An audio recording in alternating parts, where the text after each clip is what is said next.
morning guys, it's me Jillian.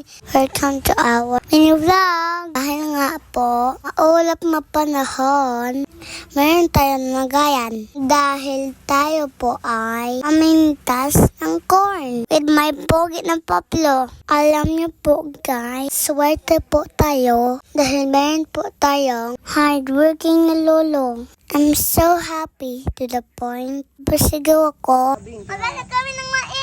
Answer po sa feeling. Meron tayo pipitas na gulay anywhere. Tawag lang po tanim ng kapitbahay nyo. Dito po sa garden Mama Pe, may kunti lang po natanim si Paplolo.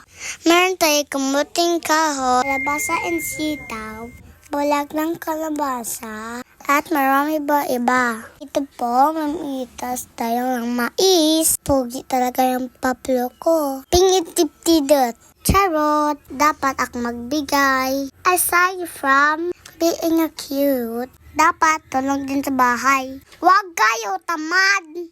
Hihi, hindi ako gayet Spain lang po. Flex rin po ang aking bunganga, Mamlula. Charot, love namin yan. Ito na lahat ng kuha namin. Thank you Lord for all the blessings. Ako na po nagbuhat.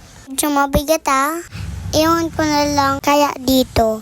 Uy, wag ganun. Wala kami mayap maluto. To all the people out there, pagtanim na po tayo. Sabi po nila, pag may tinanim, ay ahanihin. Thanks for watching. Bye!